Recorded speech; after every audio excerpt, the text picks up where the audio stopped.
Alright, hey guys, welcome back to another video, and today we have yet another patch. Now this patch only went out to select platforms, and we're going to go over that in just one second, but this is patch 1.2.8. It's not a beta patch, but it's also not a big patch. And why I say it's not a beta patch is because it's not listed as a beta patch, but also it's only for Steam, Epic, and GOG. So that means it's pretty much staying on PC only. Usually, if it was a beta patch, it would only be on Steam and nowhere else. So, and also, by the way, if I'm not mistaken, this also went out to PlayStation. They did do a secret little patch that someone caught that went out for PlayStation as well. But we're not talking about that today. I'm going to talk about that in a different video. But PlayStation might have it as well because the change that they did for PlayStation is on here as well, okay?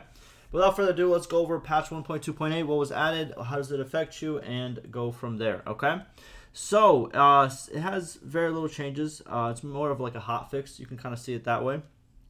But let's go over it. It's not a big change, by the way. It's not a huge new beta. It's not that. So, single-player crashes. They fix the crashes that occur when hovering on the settlement overlay tooltip while leaving the settlement. That has now been fixed. No more crashes there. Then they fix the crash that occur when the mercenary player became a vassal of the same kingdom. So, obviously, if you're a mercenary, then you want to upgrade to a vassal of the same kingdom. A crash occurred. Then they fixed a crash that occurred when a caravan or villager party tried to donate/sell hero prisoners. This was the change that was rushed out to PlayStation before even this patch came out.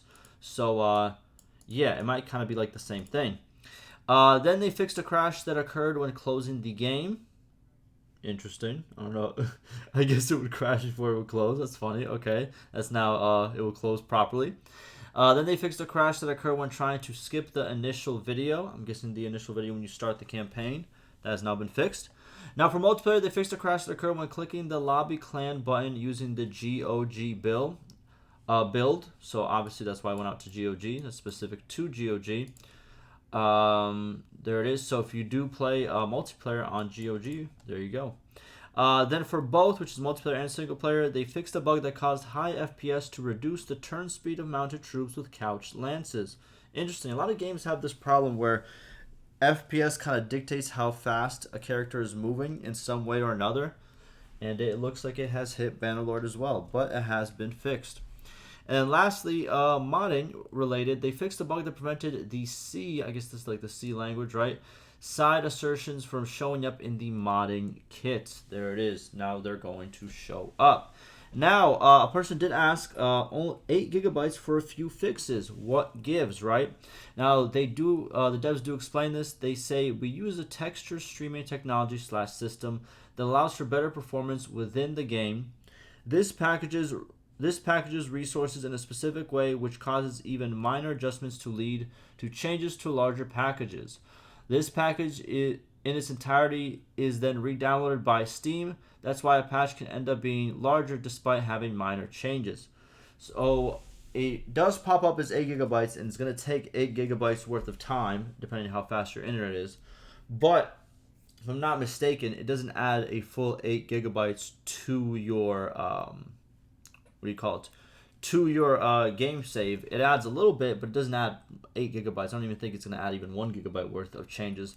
It's just re-downloading a lot of stuff. Like, it's kicking a lot of stuff out and re-downloading it to the newer version, which is connected, like they say, because they have like a connected system, whatever they're trying to explain here, right? So that is why it looks that way, why it looks like it's a lot for just a few fixes.